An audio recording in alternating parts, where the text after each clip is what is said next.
Selamat pagi, salam sehat. Kami dari kelompok 1 akan mempresentasikan materi tentang pasar komoditi. Di sini saya bersama teman kelompok saya. Perkenalkan, nama saya Intan Kirin-Soditaek sebagai ketua. Saya Koni Rain Arlois Octaviano sebagai anggota. Saya Kiki Mayhovita Adu sebagai anggota. Buat teman-teman, silakan menyimak materi yang akan kami sampaikan. Jangan lupa subscribe and like. And comment. Baik, di sini saya Koni Rain Arlois Octavianus akan menjelaskan tentang definisi pasar komoditi.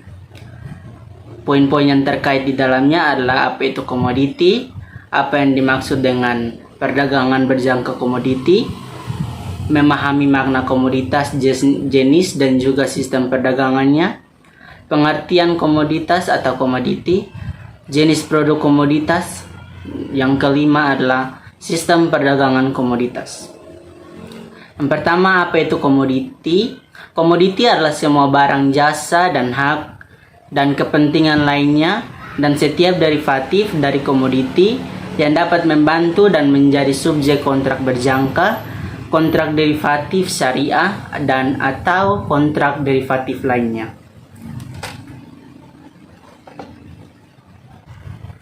Yang pertama, apa yang dimaksud dengan perdagangan berjangka komoditi? Komoditi berjangka adalah segala sesuatu yang berkaitan dengan jual beli komoditi dengan sistem penarikan margin and penyelesaian kemudian berdasarkan kontrak berjangka, kontrak derivatif syariah, dan atau kontrak derivatif lainnya. Yang kedua, memahami makna komoditas, jenis, dan juga sistem perdagangan. Komoditas atau komoditi memang tidak bisa lepas pengaruhnya bagi masyarakat secara umumnya. Pasalnya, komodita atau komoditi tergolong sebagai benda nyata yang tergolong mudah karena memang hampir setiap waktu pasti dibutuhkan oleh konsumen dari kalangan manapun. Secara singkat, yang dimaksud dengan komoditas adalah produk atau barang yang bisa diperoleh secara bersamaan untuk mendapatkan keuntungan atau ditukarkan dengan barang lainnya yang memiliki nilai setara. Tidak hanya terbatas pada produk kebutuhan sehari-hari, komoditas juga mencakup berbagai produk logam seperti emas, perak, aluminium, dan energi seperti batu bara, bensin, dan gas alam. Bisa dibilang merupakan bagian yang penting dalam bisnis dan ekonomi, baik skala lokal, nasional, maupun internasional. Meski begitu, kebanyakan orang hanya memahami istilah tersebut secara sederhana dan kurang detail. Lantas, seperti apa sih sebenarnya makna dan dari istilah komoditas, berbagai jenisnya juga sistem perdagangan? Yang ketiga, pengertian komoditas atau komoditi. Komoditas adalah sebuah produk atau barang yang bisa digunakan dengan tujuan untuk mendapatkan keuntungan. Perdagangan juga dapat dilakukan dengan cara menukarkan produk atau barang-barang yang ada, dengan catatan nilai kedua barang tersebut sepadan. Pendapat lain mengungkapkan jika arti dari komoditas adalah benda nyata yang cenderung mudah untuk mendapatkan dan bisa diserahkan dalam bentuk fisik. Komoditi juga dapat disimpan untuk jangka waktu tertentu jika mampu ditukarkan dengan barang lainnya dengan jenis yang sama yang diperjualbelikan investor pada bursa berjangka. Sedangkan menurut Kamus Besar Bahasa Indonesia, komoditas berarti sebagai produk dagangan utama atau benda niaga, biasanya berupa produk mentah yang bisa digolongkan berdasarkan mutu sesuai standar perdagangan internasional seperti kopi, beras, gandum, karet, jagung, dan lain sebagainya. Jenis-jenis produk komoditas. Yang keempat, yang pertama, logam. Komoditas dari jenis logam terdiri dari produk atau barang hasil pertambangan dan bersifat logam. Komoditas di jenis ini sendiri masih bisa dibedakan menjadi dua jenis lagi, yaitu logam industri dan logam berharga. Untuk industri logam, produk yang dimaksud adalah lembaga, nikel, aluminium, magnesium, kobalt, titanium, timah, dan lain sebagainya. Biasanya, produk tambah dari jenis ini menggunakan satuan metrik berupa ons, kilogram, dan juga ton. Di sisi lain, yang termasuk dalam jenis logam berharga adalah emas, perak, platinum, dan palladium. Komoditas ini pada umumnya dihitung dengan menggunakan satuan troy ounce, akan tetapi khusus pada produk emas perdagangan juga bisa dilakukan dengan menggunakan satuan kilogram. Yang kedua, energi. Selaras dengan logam, kemudian energi juga berupa semua produk yang dihasilkan dari tambang serta eksplorasi. Namun, produk dapat dimanfaatkan oleh manusia sebagai bahan bakar. Pada umumnya, produk dari komoditas energi ini adalah skala internasional menggunakan metrik-metrik, ton, atau barel. Beberapa contohnya yaitu batu bara, bensin tanpa timbal, gas alam, solar, dan minyak bumi. Yang ketiga adalah pertanian. Biasanya produk yang didapatkan dari hasil pertanian dapat dimanfaatkan untuk memenuhi keperluan manusia. Komoditas dari jenis pertanian juga dibedakan menjadi dua kelompok, yaitu perhutanan dan pertanian. Contoh dari hasil perhutanan adalah karet, sawit, kapas, rotan, dan lain sebagainya. Sedangkan dari hasil pertanian meliputi beras, jagung, kopi, kedelai, gula, gandum, dan lain sebagainya. Dalam perdagangannya, produk dari jenis komoditas pertanian dihitung dengan menggunakan satuan ons, gantang, ton, dan kilogram. Yang terakhir adalah sistem perdagangan komoditas. Sistem perdagangan komoditas berbeda dengan perdagangan pada umumnya atau berbeda. Komoditas perdagangan memiliki sistem yang sedikit unik. Jika biasanya harga jual suatu produk ditentukan oleh penjual atau produsen, harga tergantung dari banyaknya permintaan dan penawarannya di pasar. Fluktuasi harga sudah menjadi risiko yang umum dirasakan oleh pelaku perdagangan komoditas. Naik turunnya harga bisa terjadi karena disebabkan oleh beberapa faktor. Beberapa di antaranya adalah kapasitas produk, kondisi cuaca, musim, insentif atau larangan pemerintah, situasi politik, dan lain sebagainya. Hal inilah yang membuat komoditas memiliki kontrak berjangka yang mana di dalamnya dari standar dasar jumlah serta kualitas minimum yang akan dicapai. Berbicara tentang perdagangan, terdapat dua jenis perdagangan yang biasanya ada di pasar tersebut. Yang pertama dikenal dengan sebutan produsen dan yang kedua adalah spekulen. Keduanya tentu memiliki perbedaan yang cukup signifikan. Bagi produsen, kontrak berjangka digunakan untuk melindungi nilai ataupun harga komoditas sampai masa kontrak usai.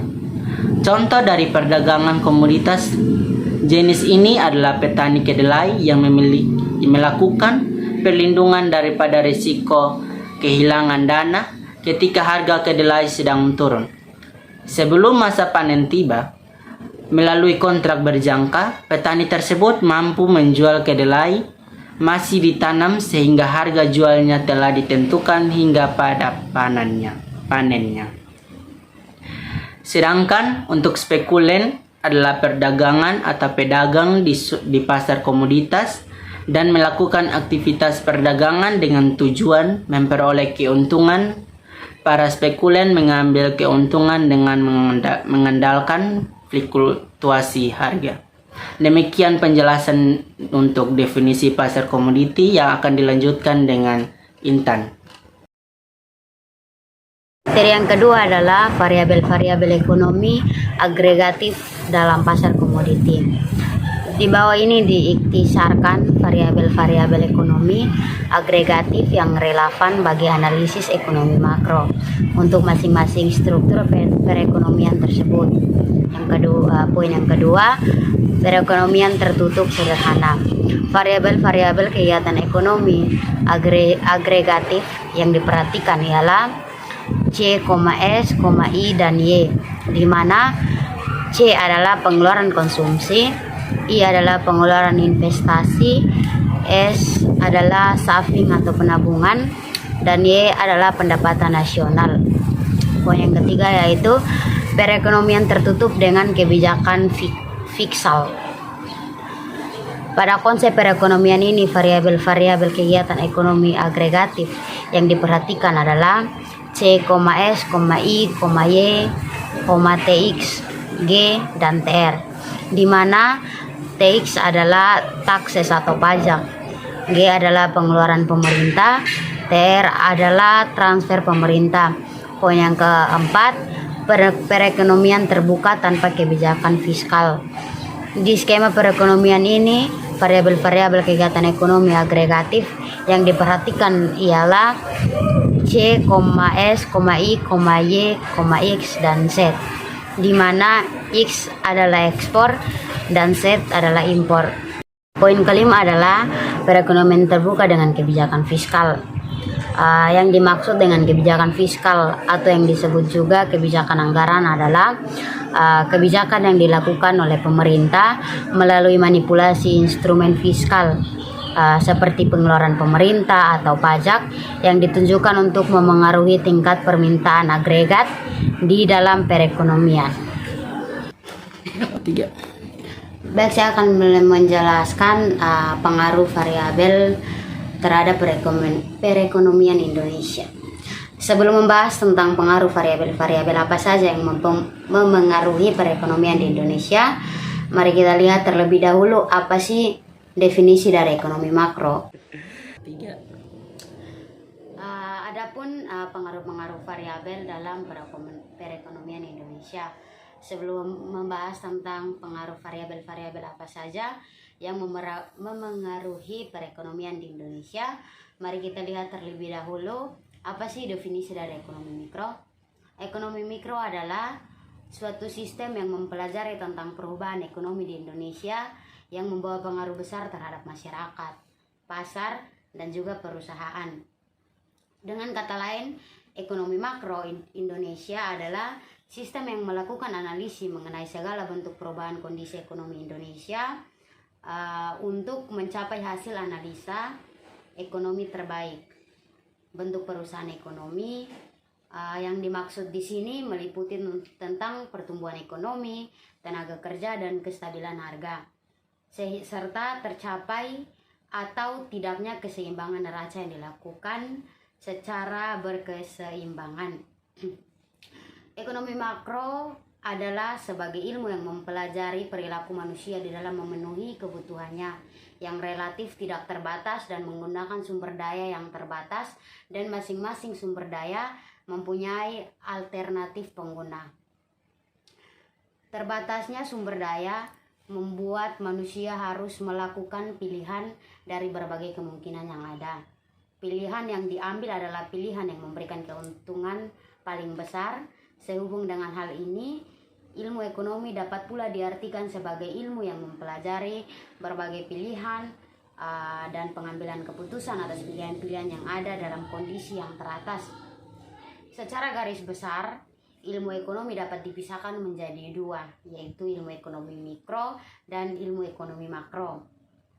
Ilmu ekonomi makro mempelajari variabel-variabel ekonomi secara agregat atau keseluruhan, totalitas atau gejala umumnya.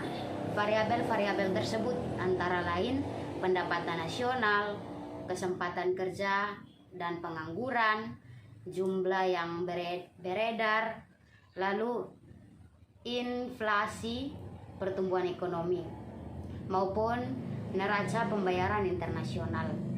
Sementara itu, ilmu ekonomi mikro mempelajari variabel-variabel ekonomi dalam lingkup kecil atau perilaku individual dalam perilaku ekonomi. Misalnya perseroan terbatas, perusahaan daerah, rumah tangga, koperasi, yayasan, dan sebagainya. Namun perlu diketahui juga bahwa karakter ekonomi Indonesia ini termasuk dalam kategori small open economy, yang berarti bahwa kondisi perekonomian Indonesia dipengaruhi tidak hanya karena perekonomian di dalam negeri, namun juga dipengaruhi oleh perekonomian yang terjadi di negara-negara maju serta beberapa negara yang termaksud negara tujuan ekspor itu. Artinya Indonesia punya tantangan tersendiri untuk berusaha menyeimbangkan pasar keuangan internasional dan pasar keuangan nasional.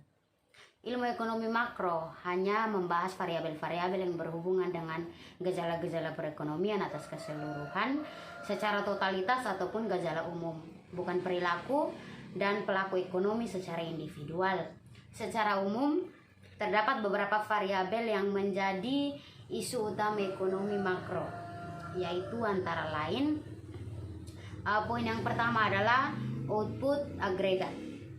Saya akan menjelaskan arti dari output agregat. Adalah jumlah nilai seluruh output barang dan jasa yang diproduksi pada suatu perekonomian dalam jangka waktu tertentu, menggambarkan kekayaan suatu negara dalam jangka waktu tertentu. Dan poin yang kedua adalah pertumbuhan ekonomi. Pertumbuhan ekonomi berasal dari nilai laju pertumbuhan GDP. Pertumbuhan ekonomi yang positif menandakan perekonomian dalam keadaan ekspansif, sedangkan pertumbuhan ekonomi yang negatif menandakan perekonomian dalam keadaan resesi. Poin yang ketiga adalah inflasi. Inflasi adalah gejala kenaikan harga barang yang bersifat kontinu dan terus-menerus memengaruhi individu-individu, bisnis, dan pemerintah. Dan poin yang keempat ada pengangguran. Pengangguran adalah kondisi di mana seseorang tidak bekerja padahal ia masuk ke dalam angkatan kerja dan memang mencari pekerjaan. Seorang baru dikatakan menganggur bila ia ingin bekerja dan telah berusaha mencari kerja namun tidak mendapatkannya. Hubungan di antara variabel-variabel tersebut dapat bersifat kausal atau sebab akibat dan bersifat fungsional atau saling memengaruhi. Bersifat hubungan sebab akibat seperti hubungan antara jumlah uang beredar dengan laju inflasi, hubungan antara meningkatkan pengeluaran konsumsi pemerintah dengan menurunnya tingkat pengangguran dan sebagainya. Sedangkan yang bersifat fungsional atau saling memengaruhi seperti hubungan pendapatan dengan pengeluaran konsumsi dan investasi, hubungan antara pendapatan dengan pengeluaran konsumsi dan tabungan, dan sebagainya. Secara matematis, hubungan fungsional tersebut dirumuskan sebagai berikut. Yang pertama, Y sama dengan C tambah I, di mana Y adalah pendapatan, C adalah konsumsi, dan I adalah investasi. Yang kedua adalah Y sama dengan C tambah S, di mana Y adalah pendapatan, C adalah konsumsi, dan S adalah tabungan.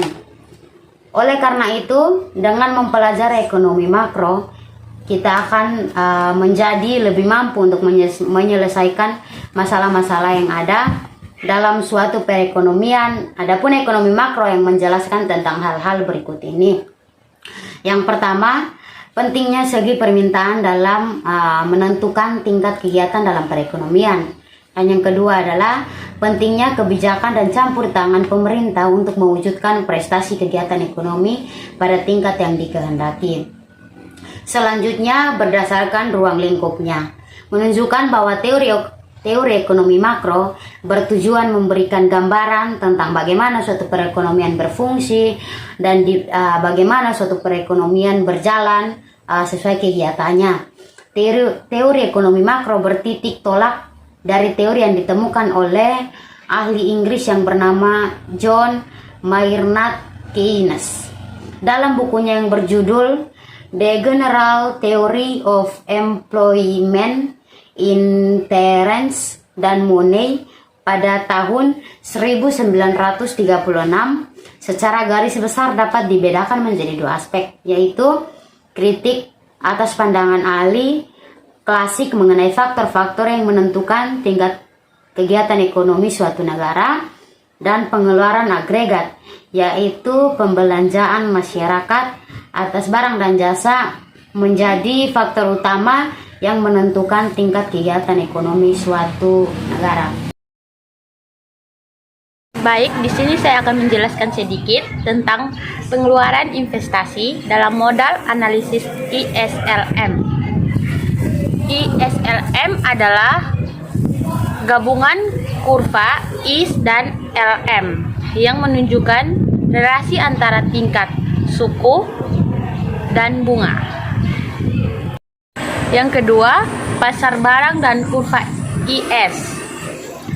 Pasar barang adalah pasar yang mempertemukan penawaran dan pemerintahan barang dan jasa. Kurva IS menyatakan hubungan antara tingkat suku, bunga, serta tingkat pendapatan nasional yang muncul di pasar barang dan jasa. Yang ketiga, perpotongan Keynesian. Dalam General Theory, Keynes menyatakan pendapat perekonomian dalam jangka pendek sangat ditentukan oleh keinginan rumah tangga, perusahaan, dan pemerintah untuk melancarkan pendapatnya.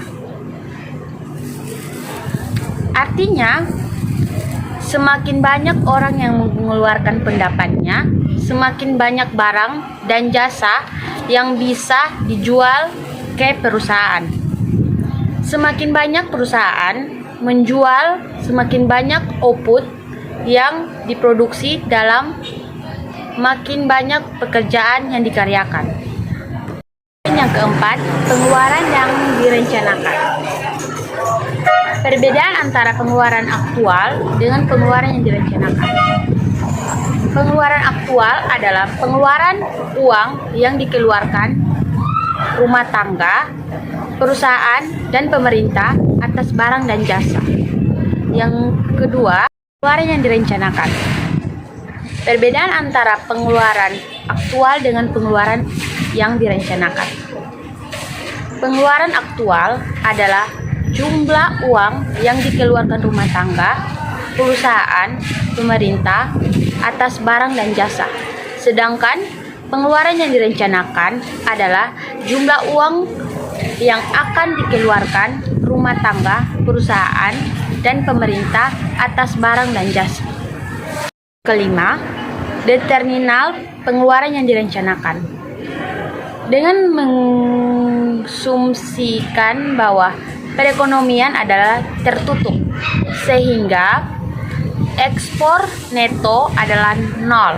Rumus E sama dengan C tambah I tambah G, di mana E mengeluarkan yang direncanakan, C jumlah konsumsi, I investasi yang direncanakan, sedangkan G rencana pemerintah. Poin yang keenam, pengeluaran yang direncanakan sebagai fungsi pendapatan. Yang pertama, pengeluaran yang direncanakan tergantung pada pendapatan. Yang kedua, karena pendapatan yang lebih tinggi menyebabkan konsumsi yang lebih tinggi yang merupakan bagian dari pengeluaran yang direncanakan. Yang ketiga, kemiringan fungsi pengeluaran yang direncanakan ini adalah kecenderungan mengkonsumsi marginal MPC. Terakhir adalah perekonomian dalam equilibrium, bahwa perekonomian berada dalam equilibrium ketika pengeluaran aktual sama dengan pengeluaran yang direncanakan.